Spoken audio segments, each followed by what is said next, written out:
नहीं वेरे नवेराने सम्मन्ति धकुदाचनं अवेरे नच सम्मन्ति एष धम्मो सनातनो।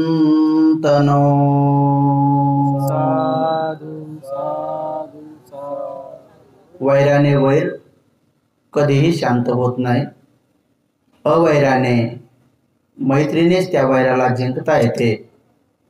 असे सुवचन, सत्वचन, कल्याणकारी, मंगलकारी, हितकारी सनातन वचन ज्या सुगतांनी, ज्या तथागतांनी शिकविले, त्या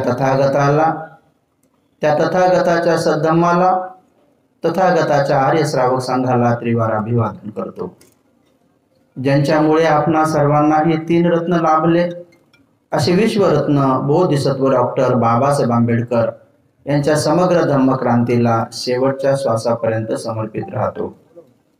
बोधिसत्वांना प्रत्यक्ष आपल्या डोळ्यांनी पाहण्याचा महाबहुमान, त्यांच्या समक्ष उभं राहून धम्मदीक्षा घेण्याचा बहुमान ज्या पूज्य भंतेजींना लाभला व ज्यांच्या कठीणाच्या प्रसंगी या ठिकाणी आपल्या सर्वांना आमंत्रित केल्या गेलं असे पूज्य सुगत बोधीजी महाथेरा, पूज्य कोरणानजी थेरा, पूज्य धम्मबोधीजी थेरा, पूज्य एन धम्मानंदजी थेरा, सर्व दायक दायिका, उपासक उपासिका, बालक आणि बालिकांनो, आजच्या या कठीणाच्या उत्सवाच्या प्रसंगाला अनुरूप आपण खूप प्रसन्न चित्ताने मनुष्य लोकांमध्ये हे कुशल कर्म आज या मैत्री बुद्ध विहारामध्ये करत आहात। हे महापुण्य आहे, हे सगळ्या भिक्षूंच्या मुखातून आपण ऐकतो। पण जसंही आपण भिक्षूंच्या मुखातून ऐकलं, बसलेल्या सगळ्या लोकांना हे महापुण्य आहे हे अंतर्मनापर्यंत गहिराईमध्ये कळतं का? हे महापुण्य कसं आहे? ठीक आहे, महापुण्य भंतेजी म्हणतात म्हणून आम्ही म्हणतो, जोपर्यंत एखादा शेतकरी त्याचं गव्हाचं म्हणा, ऊसाचं म्हणा पीक काढून ते शेतातून ते धान घेत नाही, त्या धानाला विकून म्हणा किंवा वापरून म्हणा त्याचं सुख अनुभवत नाही, तोपर्यंत पेरण्याचं व ते धान घेण्याचं सुख काय आहे ते कसं कळलं त्याला? तसं कधी कधी बुद्धाचे वचन भिक्षूच्या मुखातून येत असताना उपस्थितांमध्ये कधी संदेह उत्पन्न होतो। होऊ शकतं कदाचित हे भिक्षू लोक, त्यांचा मान सन्मान व्हावा, आदर सत्कार व्हावा, त्यांना प्रसंगात थोडं दान मिळावं आणि म्हणून असं काहीतरी सांगत असतील। तसं मुळीच नाही, तसं बिलकुल नाही आहे। जेव्हा तुम्ही बघता की हे महापुण्य सुगताच्या मुखातून निघालेले वचन आहे, तथागताच्या मुखातून निघालेलं वचन आहे की कठीणाचा उत्सव, कठीणाच्या टायमात दिलेलं दान हे महापुण्यशाली असतं। हे महान असं पुण्य घेऊन येतं। काय लाभ घेऊन येतं? तथागताने सांगितलेलं आहे की अनेक कल्पापर्यंत दुर्गतीचे दरवाजे बंद होतात। आता हे कधी कळलं? हे कधी समजलं? ते म्हणतात ना की पाण्यातला मासा झोप घेई कैसा, जावं त्याच्या वंसा तेव्हा कळे। आता हे जोपर्यंत महापुण्याचं सुख तुम्ही ध्यानाच्या बळावर म्हणा किंवा त्या अनुभूतीच्या बळावर म्हणा, अभिज्ञा प्राप्त करून म्हणा, जोपर्यंत तुम्ही अनुभवत नाही तोपर्यंत तुम्हाला हे वचन वरच्या लेवलवर श्रद्धेनं पटतात। पण जर ते वचन पटलं, ते वचन अंतर्मनातून पटलं, तर तेव्हा केवळ ते वरवर नाही तर ते हृदयामध्ये जातं। हृदयामध्ये जाऊन तिथून ते आपल्या मेंदूपर्यंत पोहोचतं। मेंदूपर्यंत पासून आपल्या हड्डीमध्ये जो मज्जा आहे तो मज्जा गदगद हलतो। ते गदगद हल्ल्यानंतर सगळ्या शरीरामध्ये रोमांस उभा राहतो। सगळ्या शरीरामध्ये असे तरंग उत्पन्न राहतात, धाराप्रवाह उत्पन्न होतो। धाराप्रवाह उत्पन्न झाल्यानंतर आपल्या शरीरामध्ये कुठंच दुःख नावाचा लवलेस राहत नाही। आपल्या टाळूपासून तर तळपायापर्यंत जर पाहिलं तर पूर्ण सुखद प्रीती म्हणतात त्याला, प्रशब्दी म्हणतात. पूर्ण शरीर असं जणू की काय एसी मध्ये ठेवल्यासारखं शांत बर्फासारखं होतं आणि एवढा सुंदर धारा प्रवाह उत्पन्न होतो, इतकी खुशी उत्पन्न होते की शरीरावर असलेला एक एक रोम उभा राहतो आणि तो रोम 1 घंटा 2 घंटे 3 घंटे 1 दिवस 2 दिवस कधी कधी 8 दिवस 15 दिवस 1 महिना तसेच उभे राहतात. एवढी खुशी उत्पन्न होते. तेव्हा त्याला म्हणतात की तुम्हाला ते अंतर्मनातून समजलं की याचं महापुण्य आहे म्हणून. हे सध्या आपल्याला वरवर असं वाटतं की ठीक आहे, चांगली गोष्ट आहे.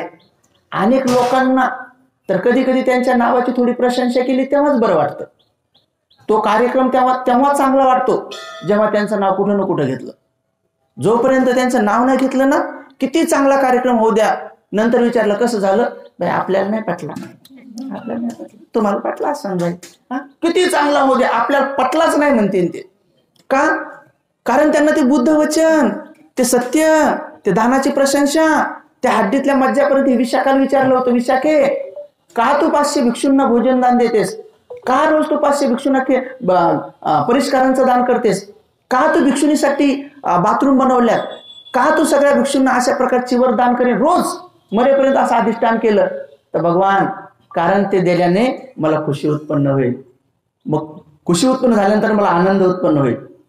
आनंद उत्पन्न झाल्यानंतर म्हणते भगवान मी त्या तिथल्या उपस्थित असलेल्या भिक्षूंमध्ये एखाद्या भिक्षूला विचारेन की म्हणते आपण कधीतरी श्रावस्तीला आला होतात काय? हो म्हणते. बनते मग आपण श्रावस्तीला आला होतात तर निश्चित स्वरूपात माझं सकाळ माझं भोजन तरी स्वीकारलं असेल, माझे खीरदान तरी स्वीकारलं असेल, माझ्या चिवराचं दान तरी स्वीकारलं असेल, असं हे ऐकून मला खुशी उत्पन्न होईल, असं ऐकून मला खुशी उत्पन्न होईल. बनते भगवान मग वर्षावास संपल्यानंतर एखाद्या महाउत्सवाच्या टायमात, कठीणाच्या टायमामध्ये भगवंत जिथं आहेत आजूबाजूच्या प्रदेशातले सगळे भिक्षू तिथे येतील आणि तिथं आल्यानंतर भगवान सगळ्याचे चेहरे पाहतील आणि चेहरे पाहून भगवान घोषणा करतील की अहो अहो अद्भुत आहे, अद्भुत आहे, आश्चर्य आहे, आज माझ्या ह्या पुत्राने, आज माझ्या ह्या पुत्रीने म्हणजे ह्या भिक्षुनीने आज क्षीणाश्रव अवस्था प्राप्त केलेली आहे, अरहंत पद प्राप्त केलेलं आहे.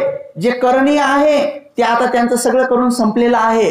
आता ते पूजनीय झालेले आहेत, त्यांचे सगळे विकार नष्ट झालेले आहेत. आता ते कुठल्याही प्रकारच्या विकाराला धारण करणार नाहीत अशा स्वभावाचे झालेले आहेत.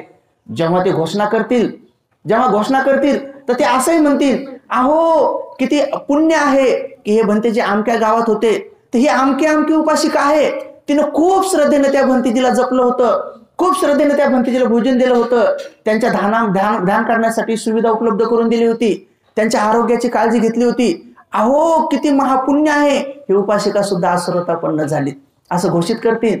कोणी भिक्षू सकृदागामी झाले, अनागामी झाले असं घोषित करतील. भगवान मी तिथं बसून ऐकीन आणि जसंही तुमच्या मुखातून ऐकील की अमुक भिक्षू अरहंत झाले, अमुक भिक्षू अनागामी झाले, अमुक भिक्षुनी अरहंत झाली, अमुक भिक्षुनी अनागामी झाली, सकृदागामी झाली, श्रोतापन्न झाले, हे जसंही ऐकीन आणि तो कार्यक्रम संपला की मी हळूच कोणातरी भंतेजीकडे जाईन आणि तुम्ही ज्यांच्या नावाची घोषणा केली त्यांच्याकडे जाऊन वंदन करून विचारेन की अहो भंते आपण कधीतरी श्रावस्तीला आला होतात का? तर मग ते म्हणतील हो. तर मग जर श्रावस्तीला आला होता तर निश्चित स्वरूपात या अरहंताला भोजन देण्याची संधी मला प्राप्त झाली, निश्चित स्वरूपात या अरहंताला चिवरदान देण्याची संधी प्राप्त झाली, निश्चित स्वरूपात या श्रोतापन्नाला, या चुल्ल श्रोतापन्नाला दान देण्याची संधी मला प्राप्त झाली.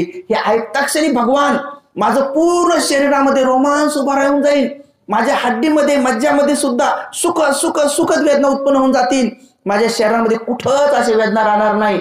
आणि भगवान ती प्रीती ती प्रशब्दी अनुभवण्यासाठी म्हणून मी रोज पुण्य करते. तर भगवान म्हणतात हा विशाखे हे तू योग्यच करते, उचितच करते. म्हणून उपासक उपासिकांनो दान दिल्यानंतर, दान देत असताना, दान देऊन झाल्यानंतर तिन्ही टायमामध्ये प्रसन्न असलं पाहिजे. नाहीतर गडबडीनं लोक देतात म्हणून आपणही गडबडीने पाकिटात हात घालायचं आणि 500 द्यायच्या ऐवजी 2000च गेली आणि नंतर मग मोजता माय 200 गेली, 500 द्यायची होती, लगेच कमी विचार करत बसायचं. देताना खुश, जेवून झाल्यानंतर, आठवण झाल्यानंतर खूप वेळपर्यंत विचार करायचं की जाऊ का कसं भंतेची, म्हणू का कसं भंतेची, 1500 वापस देता का, पण कसं म्हणावं बरं नाही वाटणार ते ऐकणे, जे जीव धाकधूक. तर अशा रीतीनं ते दान आदि कल्याणम मध्यमा कल्याणम पण पर्यवसान कल्याणम नाही. ते अगोदर कल्याणकारी, मध्य कल्याणकारी, पण अंतिमतः कल्याणकारी होणार नाही. म्हणून उपासक आणि उपासिकांनो, हे महापुण्य भिक्षू संघाला देण्याचं, दान देण्याचं महापुण्य आपल्याला बाबासाहेबांच्या पुण्यानं, अथक परिश्रमाने हे प्राप्त झालेलं आहे. देत राहा, एवढं देत राहा, एवढं देत राहा की मागे काहीच ठेवू नका, काहीच ठेवू नका.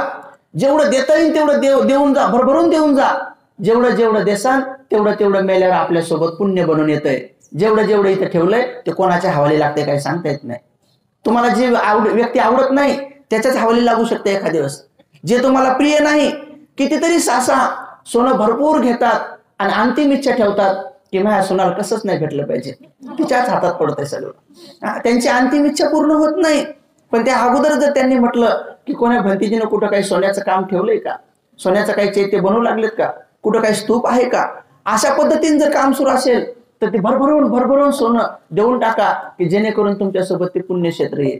आणि विशेष रूपाने भिक्षूंना असं जपा, भिक्षूंना असं जपा की जसं सम्राट अशोकाला तो बहुमान प्राप्त झाला होता, सम्राट अशोकाला तो बहुमान प्राप्त झाला होता, पण तो बहुमान इतरांना जर प्राप्त व्हायचा असेल तर आपला मुलगा किंवा मुलगी भिक्षू व्हावं लागते. मग आपला मुलगा आणि मुलगी जर भिक्षू नाही झाली या जन्मात तर मग कोणतं पुण्यकर्म आहे की जे आपल्याला ती संधी आरंत होण्याच्या आत प्राप्त करून देईल. तर ह्या भिक्षू लोकांना पोराप्रमाणे, भिक्षुणीला मुलीप्रमाणे जीव लावला, त्यांच्या चतुपच्य दानाची जर काळजी घेतली, त्यांच्या चतुपच्य दानाची जर काळजी घेतली तर निश्चित स्वरूपात हे कर्म, निश्चित स्वरूपात हे कर्म जर आपण ह्याच भावात आरंत नाही झालो तर निश्चित स्वरूपात तुम्हाला केव्हा ना केव्हा आपल्या पोटी असा पुत्र, नाशिक पुत्री प्राप्त होते की ते बुद्ध शासनात प्रवेश करतात. ते बुद्ध शासनात प्रवेश करतात, भिक्षू बनतात, भिक्षुणी बनतात आणि तुम्हाला धम्म दायाद, धम्माचा सखा, धम्माची सखी, धम्माचा मित्र, धम्माची मैत्रीण, धम्माचा पाठीराखा, धम्माची पाठीराखी अशा प्रकारचा दायाद बनण्याचा बहुमान प्राप्त करून देतील. म्हणून आताच्या काळातल्या भिक्षूंनाच आपल्या मुलामुलीप्रमाणे जपा. का? कारण बुद्धाचं शासन, भगवंताचं धम्म हे इथपर्यंत जे आलं याच्यामध्ये भिक्खू संघाचंच योगदान आहे. भिक्खू संघामुळेच योगदान आलेलं आहे. भिक्षू संघानेच हा धम्म इथपर्यंत पोहोचवलेला आहे. भगवान तथागत सम्यक संबुद्ध आईना म्हणतात की आई, महाप्रजापती गौतमी, जरी तू हे चिवर माझ्यासाठी बनवलं असेल तर तुला जास्तीचं जर महापुण्य पाहिजे असेल तर तू संघाला दे. ती म्हणते भगवान असं का, असं आपण का म्हणता, आपणापेक्षाही भिक्खू संघ हा श्रेष्ठ आहे का? तर भगवान म्हणतात महाप्रजापती गौतमी, भिक्खू संघ मला सोडून नाही आहे, मी सुद्धा त्या संघाचा सदस्य आहे. ज्या संघामध्ये सम्यक संबुद्ध आहेत, ज्या संघामध्ये पचेक बुद्ध आहेत, ज्या संघामध्ये अरहंत आहेत, ज्या संघामध्ये अनागामी, सत्कृतगामी, श्रोतापन्न आहेत, चुल्ल श्रोतापन्न आहेत, अशा संघाला दिल्याने महापुण्य फळ प्राप्त होतं असं तुला मी म्हणतो. म्हणून तू बुद्धाला हेतू न ठेवता महासंघाला हेतू ठेवून दे, तुला अधिकचं पुण्य होईल. तरी अनेक लोकांना शंका उत्पन्न होतात. अनेक लोक कधी कधी काय करतात, एका साईडला बुद्ध ठेवतात आणि दुसऱ्या साईडला आम्हाला 5-10 भिक्षूला ठेवतात आणि असं विचार करतात की ह्या भंतीजी बुद्धापेक्षा श्रेष्ठ असतील का? ते संघाची व्याख्या 4-5 भिक्षूमध्ये करतात. ते कधी कधी त्यांनी पाहिलेल्या भिक्षूंनाच उद्देशून ठेवतात. तर भिक्खू संघ म्हणजे औरंगाबादचा, जालन्याचा किंवा पूर्ण महाराष्ट्राचा, भारताचा भिक्खू संघ नव्हे. भिक्खू संघ म्हणजे जसं हे 4ही समुद्राचं पाणी असतं तसं वेगळ्या वेगळ्या नद्या येऊन मिळाल्यानंतर कोणतीही नदी नंतर समुद्रात गेल्यानंतर लाट म्हणत नाही की मी गंगेचे आहे, की जमुनेचे आहे, ब्रह्मपुत्रेचे आहे, की मी अविचीचे आहे, की मी कोणत्या नदीचे आहे, ती लाट म्हणत नाही, समुद्र बनून जाते. तसे वेगळ्या वेगळ्या कुळातून, वेगळ्या वेगळ्या गोत्रातून, वेगळ्या वेगळ्या गावातून, वेगवेगळ्या प्रकारच्या परंपरेतून जे भिक्षू चिवरात येतात तसे नद्या प्रमाणात येतात आणि ह्या सगळ्या नद्या एकदा संघामध्ये सामील झाल्या की मग मात्र ते आपलं अस्तित्व सोडून देतात. त्या सागर बनतात, समुद्र बनतात आणि त्या समुद्राचं गच्छंग, त्या समुद्राला तुम्ही शरणं गच्छामी म्हणता, त्या महासागराला तुम्ही म्हणता संगम शरणं गच्छामी. तो संघ महाविशाल आहे. तो काही एका देशापुरता, एका गावापुरता, एका नगरापुरता नाही. आणि त्या संघामध्ये सदोदित आताचे बुद्ध, भविष्याचे बुद्ध पण असतात. तुम्ही म्हणता ना, एच संघा अतीताच, एच संघा अनागता, 55 ये संघा अहं वंदामि सबदा. भगवान म्हणतात की मी गेल्यानंतर इथं जेवढे मी सम्यक संबुद्ध होऊन गेले ते जास्तीत जास्त शरीरानं 80 वर्षच राहतात. शरीरानं आपल्यामध्ये 80 वर्षच राहतात. 32 महापुरुष लक्षण 80 शुभचिन्हांनी जरी परिपूर्ण असले तरी ते शरीर सोडून जातात 80 वर्षानं. जर मानवाचं वर्ष 1,00,000 वर्षाचं असेल तेव्हा ते जास्तीत जास्त 80,000 वर्षच राहतात, त्यापेक्षा जास्त नाही राहत, त्यापेक्षा जास्त ते शरीराला राहत नाही, ते शरीर सोडून देतात. पण भिक्खू संघ बुद्ध गेल्यानंतर सुद्धा कायम राहतो. बुद्ध गेल्यानंतर सुद्धा भिक्खू संघ नष्ट होत नाही. तर 2,500 वर्षापासून दुसरे बुद्ध येईपर्यंत भिक्खू संघ जीवितच राहतो. एक एक भिक्षू मरण पावतो, पण संघ कधी मरण पावत नाही. जरी तो भारतातून नष्ट झाला तरी तो थायलंडमध्ये राहतो, तो म्यानमारमध्ये राहतो, तो लाओसमध्ये राहतो, कुठं कंबोडियामध्ये राहतो, कुठं ना कुठेतरी भिक्खू संघ राहतो. भिक्खू संघ संपूनच गेला असं कधी होत नाही. म्हणून एका बुद्धापासून दुसऱ्या बुद्धापर्यंत घेऊन जाण्यासाठी हा धम्मरूपी ब्रिज भिक्खू संघाच्या माध्यमातूनच तयार होतो. म्हणून भिक्खू संघाला भगवंत हे महापुण्य क्षेत्र मानतात. उपासक आणि उपासिकांनो, आणखी एक कारण सांगतो तुम्हाला, भिक्खू संघाची पूजा का करायची असते, का लहान लेकराला किंवा फोडाप्रमाणे भिक्षूला जपतात, का थायलंडचे उपासक 2,500 वर्षापासून सकाळी 4 वाजता उठून 25-30 प्रकारचे पदार्थ बनवून दारी टेबल सजवून पांढरे शुभ्र कपडे परिधान करून ती संपूर्ण जागा फुलांनी महकून सुगंधी द्रव्य तिथं ठेवून भिक्षूंची का सकाळी 4:30 पावणे 5 वाजता वाट पाहतात. 2,500 वर्षापासून रोज रोज वाट पाहतात, एकही दिवस गॅप नाही. आणि 5 वाजता भिक्खू संघ येतो, ते सगळे 25-30 आयटम ते भिक्खू संघाला वाढतात आणि तिथून पुढे 5च्या नंतर आपले कामं करतात. एकही दिवस खंड न पडू देता, एकही दिवस खंड न पडू देता. आपण किती पाठीमागे आहोत. आपण आताशी कुठेतरी महिन्यामध्ये 1 तारीख घेतो, महिन्यात 1 तारीख घेतो आणि तीही 1 तारीख जर कुठं गावाला जायचं असलं तर दुसऱ्याकडे ती नियुक्ती करून बी जात नाही, बिंदास निघून जातो. याचं काय हो, इकडं उपाशी राहो काही राहो. पण असं ध्यान येत नाही की बाई आज माझं लेकरू काय करण, आज माझं लेकरू जेव, घरची सगळी व्यवस्था करून जातो, घरचं सगळं सांगून जातो. जाताना सांगून द्यायचं सुनाला की याच्याकडे लक्ष द्या बरं, हे तोंडाला मागत नाही, पुढं ठेवून खा म्हण तेव्हा ते खातील, असं सांगून जातो द्यायला. पण पुत्राचं आठवण येत नाही की आज भंतीजीचं भोजन आहे तर मग कसं करावं. मग भंतीजी स्वतःहून फोन केले तर भंते ध्यानच नाही राहिलं, मग इन गेली ना, मी इकडे आले, मग आम्हाला कोण पाठवता इन गेली तर. एका दिवशी भंतीजी बिना जेवणाचे गेले. मग तर म्हणून भिक्षू संघाची काळजी ही पुत्रवत असली पाहिजे. जसं दूर आपले मुलं मुली आपण शाळेत पाठवतो, कॉलेजला पाठवतो आणि नोकरी निमित्ताने पाठवतो, तर रोज सकाळी उठल्यानंतर पतीला विचारतो त्याचा फोन आलता का, तिचा मेसेज आला का तुम्हाला, नाही आला तर लावा ना, मग लावा ना. नवऱ्याच्या मागच लागतो, नाही तर नवरा तरी बायकोच्या पाठी मागे लागतो, तुला फोन आला का नाही, मग कधी करते लाव फोन.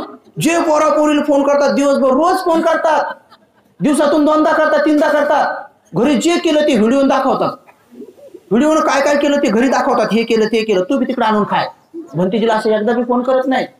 कधी चन्नवत फोन केला तर डायरेक्टच भंतीजी, कधी मध्ये फोन केला तर भंतेजी आमच्याकडे लग्न होतं तुम्ही तेव्हा आले नाही, आता नक्की यावं लागेल. आता ध्यानच नाही बाबा, एकदा सांगून टाकलं. काही काही लोक लग्न सांगून टाकतात, खुशीनं येतात आणि आमच्याकडे म्हणतात भंतेजी खुश खबर सांगायची. आता आम्हाला एकच खुश खबर आहे की तुम्ही आरंत झाले, एवढीच आहे. पण तरी लोक कशाला खुश खबर म्हणतात, आवाज सर्वात जास्त खुश खबर तेवढीच आहे. पण लोक येतात म्हणतात भंतेजी खुश खबर आहे. मला सांगा बा खुश खबर काय, आपल्या बाईचं ना लय वर्षानं जुटलंय. म्हटलं चांगलं झालं बा, जुटलं तर जुटलं, चांगलं झालं म्हटलं. आणि मग म्हणतात तुम्हाला यावाच लागेल, मग तारीख सांगू ना म्हणतात. मग ठीक आहे. नंतर कोणी कोणी येऊन सांगतात 3 महिन्यानं आहे, आणखी तारीख आहे. आज 3 महिने कोण ध्यानात ठेवा, इकडे वंदना ध्यानात ठेवा, काना पंचसती ध्यानात ठेवा, का 4 आरे सत्य ध्यानात ठेवा, अष्टांगिक मार्ग ध्यानात ठेवा, का तुमच्या बाईची लग्नाची तारीख ध्यानात ठेवा. तुम्ही सांगा तरी एकदा काय ध्यानात ठेवा. काय करे, किती अवघड काम आहे. ऐका घडी घडी ध्यान कर. काही लोक 3 महिन्याने एकदा सांगतात आणि डायरेक्ट ज्या दिवशी लग्न त्या दिवशीच म्हणतात कुठं रोग आले. मला आम्ही आलो नाही, गेलो आम्ही अकोल्याला. माय असं असतंय वय, आता काय करा आम्ही, तुमचं काय काय ध्यानात ठेवा. माय मावल्यांनो, याला नाही म्हणत दाया, याला नाही म्हणत भिक्षूची आई, याला नाही म्हणत भिक्षूची बहीण, याला नाही म्हणत भिक्षूचा पिता, याला नाही म्हणत भिक्षूचा बंधू. तर भिक्षूचा आई वडील भाऊ बहीण जर बनायचं असेल तर असं पोटच्या गोळ्याला आपण जीव लावतो तसा का, काय कारण आहे भिक्षूला एवढा जीव लावायचा. कारण हे जे सुख आणि वैभव आपल्याला आलेलं आहे हे भिक्खू संघाची देण आहे. एकदा दुष्काळ पडला होता आणि एवढा मोठा दुष्काळ पडला, भिक्षू लोक गावात भिक्षाला आले. एक दिवस भिक्षाच मिळाली नाही. भिक्षूने विचार केला की एवढे श्रद्धावान उपासक आज भिक्षा का मिळाली नाही. एका भिक्षूने चौकशी केली, बनते गावामध्ये मोठा दुष्काळ पडलेला आहे, लोक परेशान आहेत, जसं 14 दिवस लॉकडाऊन आहे.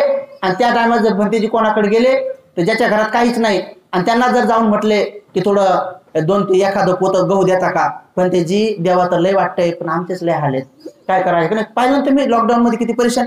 तसं दुष्काळ पडला आणि भिक्षूला देण्यासाठी काहीच नाही. सगळ्या भिक्षूंनी एकत्र निर्णय घेतला, गावात भिक्षा मागायला जायचं नाही. का? कारण जर आपण भिक्षा मागायला गेलो तर लोक डबल दुखी होतील. एक तर त्यांना खायला नाही, आणि दुसरं आमचे पुत्र भिक्षू दारावून वापस गेले याचं किती दुःख होईल. ते उपाशी राहिले त्याचं कमी दुःख आहे, पण मात्र तुम्हाला देऊ शकले नाही त्याचं जास्त दुःख होईल. म्हणून भिक्षूने निर्णय घेतला की भोजन भिक्षा मागायला कोण जायचं नाही. मग भिक्षू जंगलातच राहिले. मग ते सगळे भिक्षू म्हणे भंते मग आपण असं अन्न पाण्या वाचून मरायचं का?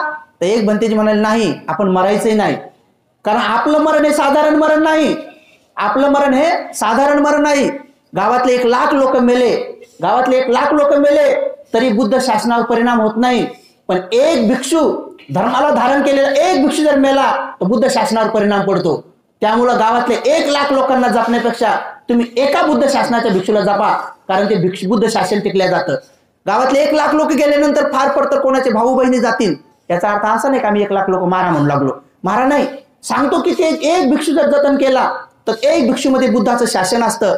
आणि बुद्ध म्हणाले आनंदा, मी गेल्यानंतर तुमचा शास्त्र धम्म आणि विनय आहे. आणि धम्म आणि विनय झाडात नसतो, समुद्रात नसतो, पाण्यात नसतो, तो लाकडा खोडामध्ये नसतो, प्राण्यामध्ये नसतो. तो धम्म आणि विनय भिक्षूमध्ये असतो, भिक्षुणीमध्ये असतो.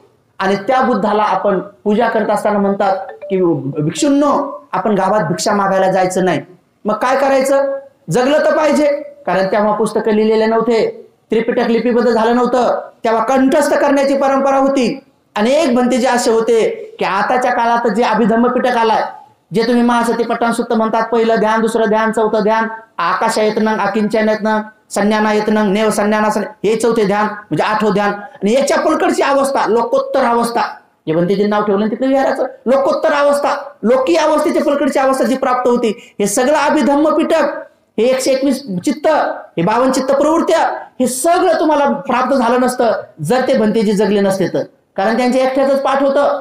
दुष्काळ पडला तेव्हा ते भंतेजीने सगळ्या तरुण भिक्षूंना प्रेरित केलं, इकडे या, मला बास टाकून द्या, मी 8 दिवसानं मरणार आहे, मी 8 दिवसानं मरणार आहे.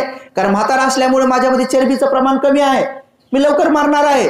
पण मी मेलो तर बुद्धाचं शासन मरण. म्हणून तुम्ही एक काम करा, मी रोज गाथा म्हणतो, बुद्धाचे वचन म्हणतो, तुम्ही लवकरात लवकर पाठ करा. अशा तरुण भिक्षूला त्यांनी प्रेरित केलं. आणि मग भोजन पण नाही, भोजन नाही, आहार नाही. आणि मी मेल्यानंतर कमीत कमी तुम्ही जर हे वचन पाठ केले तर तुम्ही 40 दिवसानं मरसाल, तर बुद्धाचं शासन 40 दिवस तुम्ही टिकवा. म्हणजे मी समजा होऊ शकतं त्यानंतर दुष्काळावर काहीतरी परिणाम निघेल. तर म्हणून त्या भिक्षूने प्रेरित केलं. आणि ते प्रेरित केल्यानंतर त्यांनी विचार केला की आता हे कसं बुद्ध शासन टिकवलं पाहिजे. तरुण भिक्षू तिथं बसले आणि त्या भंतेजींना बुद्धाचे वचन म्हणणं सुरू केले. दिवस रात्र 1 सेकंद सुद्धा विलंब केला नाही, कुठेही गेले नाही, झोपही घेतली नाही. ते बाकीचे भिक्षू डोळे लावून एकाग्र चित्ताने त्या भिक्षूच्या मुखातून ऐकत होते आणि ते भिक्षू कंठस्थ करत होते. आणि असं करत करत करत 7वा दिवस उजाडला. त्या भंतेजीने सगळ्या भिक्षूंना विचारलं की भिक्षूंनो, तुम्ही बुद्धाचं वचन तुमच्यामध्ये साठवून ठेवलं का? तुम्ही संग्रहित केलं का? ते पिटीबद्ध केलं का? म्हणजे त्याला रक्षित केलं का? ती पिटक म्हणजे त्याचं संरक्षण केलं का? तर हो भंते, आम्ही आमच्या हृदयात त्याला आम्ही रक्षित केलेलं आहे, त्याचं रक्षण केलेलं आहे. म्हणून दाखवा. तो शेवटचा दिवस त्या सगळ्या भिक्षूंनी म्हणून दाखवलं. आणि 8व्या दिवशी त्या भिक्षूनं सुखानं श्वास सोडला. तो भिक्षू मेला, परंतु त्याने बुद्धाचं वचन या बाकीच्या 5 भिक्षूमध्ये ठेवून गेला. आणि मग काही दिवसानं ते भिक्षू मरण्याच्या अगोदर दुष्काळ नष्ट झाला. आणि पुन्हा त्या भिक्षूने नंतर असं करत करत कनिष्काच्या काळापर्यंत कंठस्थ केलं. आणि कनिष्काच्या काळामध्ये ते लिपीबद्ध झालं त्रिपिटक श्रीलंकेमध्ये. आणि बाबासाहेबापर्यंत आलं आणि त्या पुण्याने आपल्यापर्यंत आलं. एवढ्यावरच नाही, भिक्षूने बुद्ध शासन कसं टिकवलं. दुष्काळ पडल्यानंतर भिक्षा मागायला जायचं नाही, मग करायचं काय, जगायचं कसं? तर काही म्हाताऱ्या भिक्षूने आयडिया काढली, चला म्हणे आपण एक हौद बनवू. मग त्या तरुण भिक्षूला हाताशी घेऊन एक हौद बनवला. त्यातल्या काही 5-50 भिक्षूला सांगितलं तुम्ही शेण जमा करून आणा. 5-50 भिक्षूला सांगितलं तुम्ही काड्या जमा करून आणा. 5-50 भिक्षूला सांगितलं तुम्ही नदीवर जाऊन पाणी आणा. आणि सगळ्या भिक्षूच्या नियुक्त्या करून दिल्या. 50 भिक्षू शेण जमा करायचे, 50 भिक्षू पाणी जमा करायचे, त्या हौदात टाकायचे. 50 भिक्षू काड्या जमा करायचे, चुली पेटून ठेवल्या आणि ते शेण त्या पाण्यात टाकायचे हौदात. पहिलं पाणी टाकायचे, मग ते शेण टाकायचे आणि त्या हौदामध्ये ते शेण खाली खाली जायचं. आणि त्या शेणामध्ये जे छोटे छोटे दाणे असायचे ते वर वर वर वर तरंगायचे. ते दाणे वर तरंगायचे आणि मग ते भिक्षू ते दाणे दाणे एका साईडला काढायचे, स्वच्छ धुवायचे आणि ते उकडून खायचे तरी जगले. कशासाठी जगले? कशासाठी जगले? कारण त्यांना काही इणीची बोलवण करायची नव्हती, त्यांना काही जवयाची बोलवण करायची नव्हती, त्यांना पोरापुरीचे लग्न करायचे नव्हते, त्यांना काही शेतीबाडी करायची नव्हती, त्यांना काही सोन्या नाण्याचा मोह नव्हता. त्यांना फक्त एकच होतं की जे यंकेंची रतनं लोके विज्यती विविधा पुथू रतनं बुद्धं रतनं धम्मं रतनं संघं समंगती तस्मा सोत्ती भवंतु ते. हे 3 रत्न त्यांना जतन करायचे होते, हे खरे रत्न होते आणि म्हणून ते भिक्षू जगले. कशासाठी जगले? कारण हे 3 रत्न जगले पाहिजे, बुद्धाचं शासन टिकलं पाहिजे आणि आपल्यापर्यंत आलं पाहिजे, येणाऱ्या पिढीला दुःखातून मुक्त होता आलं पाहिजे. म्हणून मायमाऊल्यांनो, भिक्षू असे जगले म्हणून उपासक उपासिका आज त्यांना फुलाप्रमाणे जपतात. आज त्यांना नाना प्रकारचे त्यांच्या तब्येतीची काळजी घेतात, त्यांच्या आरोग्याची काळजी घेतात, त्यांच्या खाण्यापिण्याची काळजी घेतात. भिक्षूंमधले दोष काढत नाही बसलं पाहिजे. भिक्षूतले दोष तर भिक्षू थोडे उशिरा आरंत बनतील. भिक्षूचे दोष काढल्याने आपलं मन मलकं होतं. आपलं मन मलकं झालं तर मलक्या मनानंतर कुठलेच कामं होत नाहीत. आपलं मन मलकं झालं, किती जर दान दिलं, तुम्ही मनात भिक्षूबद्दल द्वेष ठेवला आणि किती जर दान दिलं तर तुमचं दानही मलकं होतं, त्याचं फळही मलकं होतं. जसं एक हापूस आंब्याची कोय लावली आणि एक नंतर आपल्या आंबट आंब्याची कोय लावली, तर आंबट आंबा आंबटच फळ देईन ना, हापूस आंबा गोडच फळ देईन ना. तर तुम्ही प्रसन्न मताने द्या, त्या भिक्षूंवर प्रसन्नता ठेवा. जर एखाद्या भंतीचीकडे पाहून तुम्हाला प्रसन्नता उत्पन्न होतच नाही, कितीही प्रयत्न केले तर होतच नाही, मग काय करा? मग बुद्ध प्रमुख भिक्खू संघाला आठवा, त्या काळातल्या भिक्खू संघाला आठवा आणि म्हणावं माझ्या भगवंताच्या काळातला भिक्खू संघ महापवित्र होता आणि तेच चिवर यांच्या अंगावर आहे आणि तेच चिवर आहे आणि तेच भिक्षू आहे, मुंडन आहेत. ओ असं म्हणून त्या भिक्षूवर प्रसन्नता उत्पन्न करा, मग दान द्या. जर तुमचं मन मळक्यापणातून बाहेर पडतच नसेल तर. आणि म्हणून मलक्या मनानं शिलाई पालन करू नका, कारण त्या शिलाचे फायदे मलकेच प्राप्त होतील. मलक्या मनानं ध्यानही करू नका, कारण तुम्हाला ध्यानाची अवस्था प्राप्त होणार नाही. म्हणून उपासक उपासिकांना खूप खूप प्रसन्न चित्ताने भिक्षूंचं जेवढ्या पद्धतीने तुम्हाला दान देऊन, शील पालन करून, ध्यान करून, भिक्षूंना मैत्री करून, जसं आता भिक्षू या टोकाचे त्या टोकाला, त्या टोकाचे ह्या टोकाला तुम्ही रोज बघता 2-2, 3-3 घंटे फक्त झोप घेऊन भिक्षू हा पूर्ण महाराष्ट्र पिंजून काढत आहेत. इकडे जात आहेत, तिकडे जात आहेत. कधी काही महिला फोन करतात, म्हणते एवढा प्रवास करता, काही जेवण बिवणं कुठे होतात? तर आम्ही सांगितलं बुद्ध शासन जिथं देते तिथे होतात, बरोबर होतात. कधी कधी जेवण बी होत नाहीत. आम्ही 4-5 जण हसत कधी कधी आम्ही प्रीती आहारच घेतो. काही लोक म्हणतात मग प्रीती आहार घेतात असे गुबू का होण्यात. तुम्ही एकदा हे काम करून बघा तुम्ही गुबू होता का नाही. तर एवढ्या खुशीचं आहे, आहाराची गरज नाही, या आहाराची गरज नाही, खुशीची आनंदाची एवढी गरज आहे. लोक दोन्ही हात जोडून उभे राहतात, डोळ्यात अश्रू आणून उभे राहतात, म्हणते तुम्ही लोक उपदेश करता, खूप चांगलं पटू लागलं हो, लोकांना तर समजू लागलं हो. त्यांची खुशी पाहूनच भिक्षू लोक खुश होतात. असं भरपूर खाल्ल्यानंच नाही. म्हणून भिक्षूंबद्दल आदर बाळगा, प्रसन्नता बाळगा आणि मरण्याच्या अगोदर हे कुशल कर्म सत्कर्म करून आपण मरा. शेवटचे बनून मरू नका. बुद्ध शासनासाठी आपल्या घरात कोणीतरी बनून मरा, भिक्षू सुद्धा शेवटचे बनून मरणार नाही. म्हणून उपासक उपासिकांनो, आजच्या प्रसंगी जास्त उपदेश न देता एवढाच उपदेश तुम्हाला सर्वांसाठी देईल की सम्राट अशोकांनी जसा आपला पोटचा मुलगा मुलगी बुद्ध शासनामध्ये देऊन संपूर्ण श्रीलंका बौद्धमय केली, त्यानंतर तिथं सगळे अरहंत तयार झाले आणि बुद्ध शासन टिकवण्याचं कामही तिथंच झालं. श्रीलंकेत पहिल्यांदा भगवंताची पवित्र आस्थी तिथं आहे, बोधिवृक्षही तिथं आहे, ललाट धातू पण तिथंच आहे. अशा प्रकारचं महापुण्य त्या श्रीलंकेनं जपलं. पुन्हा भारतामध्ये तो धम्म बोधिवृक्षाच्या रूपाने बाबासाहेबांनी मिलिंद कॉलेजच्या पुढे आणून लावला. हे महापुण्य आपल्याला संधी प्राप्त करून दिली. तर पुन्हा आपण हा धम्म जपा आणि मरण्याच्या अगोदर महापुण्य कुशल कर्म करा. नाहीतर मरताक्षणी मृत्यू येऊन तो म्हणतोच की उठा आणि महादान करा. मरायला लागले की मृत्यू येतो पुढे म्हणतोय महादान करा. यांनी कधी ऐकले नसते दान, तर हे त्या मृत्यूला विचारतात महादान म्हणजे काय. तर ते मरण म्हणतंय महादान म्हणजे हे शेती बाडी, कान कानातलं, नाक नाकातलं, गळा गळ्यातलं, खिसा खिशातलं, पाकिट पाकिटातलं, कपाट कपाटातलं आणि हे सगळं नोकर चाकर दास दास हे सगळं सोडून जायचंय आणि बळजबरीचं दान, त्याचं नाव आहे महादान. असं ऐकल्याबरोबर माणसाचा नरडा वाजतोय, म्हणजे कसं झालं गडे. तर ते मृत्यू विचारला एवढा काऊन घाबरला, कधी तू दान ऐकलं नाही का, तुझ्या गावात भंतीचे आले नाही का, आणि तुला त्याने दान शिकवलं नाही का. आले होते, त्याने दान शिकवलं होतं, मग तू का दिलं नाही. तर ते म्हणते माफ करा. माफीचा दिवस नाही, आज बँड वाजवायचा दिवस आहे. आज तुमचा बँड वाजवायचा दिवस आहे. माफीला तुला 50-60 वर्ष दिले होते, म्हणजे 70 वर्षाचं आयुष्य दिलं होतं. का तू हे कुशल कर्म केलं नाही.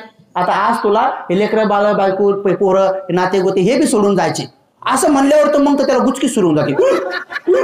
म्हणून मग ते आबा असं काम करता, मामा असं काम करता, माहिती आहे तुम्हाला मारता शिण्याचं घर घरण असं काय काम देतात लोक.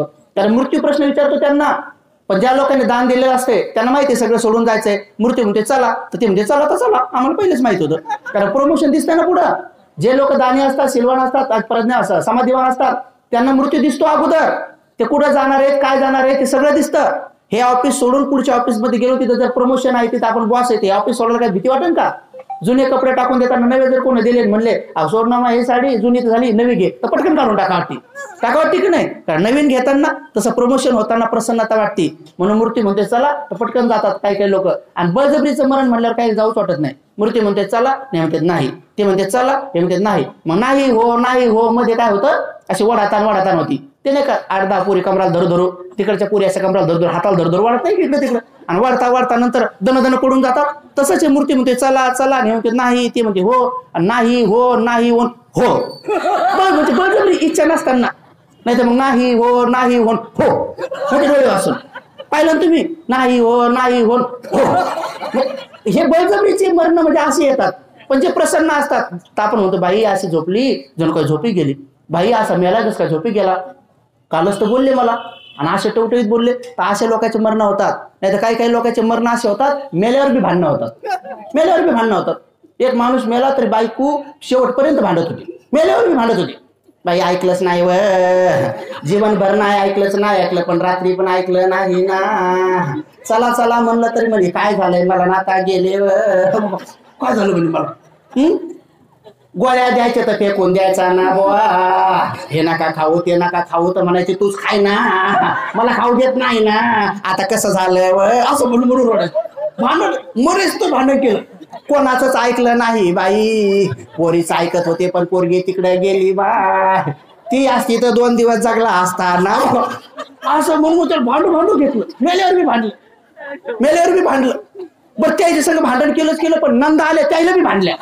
उठा ना, बहिणी आल्यात ना, त्याला थोडं बोला ना, जेव्हा बोलवलं होतं तेव्हा नाही आल्यावर, तेव्हा कापस येचत होत्या ना, पैशाच्या गड्ड्या दिसत होत्या ना, त्याला भांडू घेतलं. बरं त्या बी आल्या तर त्या बी भांडत सुटल्या, त्या बी रडल्या नाही, त्या बी आल्या म्हणजे दादा उठणारे तुले हलवते रे, 3 महिन्यापासून तुला जेवायला नव्हतं ना, एक चुरडी नाव माहेरी गेली होती ना, त्या बी भांडू यायचा. काय नाही म्हणजे किती कठीण काम आहे. म्हणजे सगळं भांडणच. पोरगाला तर आला का बापा, बायकोच्या खोंगल्यात बसला होता ना, बापाची काळजी होती का, असं पहा. ती बाई आले तरी तुम्ही आले का, 2दा निरोप द्याला तरी तुम्हाला काय झालं होतं, पेऊन पहिले होते काय, तुम्ही दारू काढली, सगळं भांडण काढलं. तर मेल्यावर बी लोक भांडतात, तसं भांडू नाही. मरायच्या अगोदर बी माणसानं पुण्य करावं, आणि मेल्यावर सुद्धा कोणी म्हटलं पाहिजे अहो किती पुण्यकर्मी होते, है का नाही. आता भोजनासाठी जागा झाली ना, ठीक आहे. सर्वांचं मंगल हो, कल्याण हो, सुखी हो, भवतु सर्वमंगलं, भवतु सर्वमंगलं, भवतु सर्वमंगलं. साधू.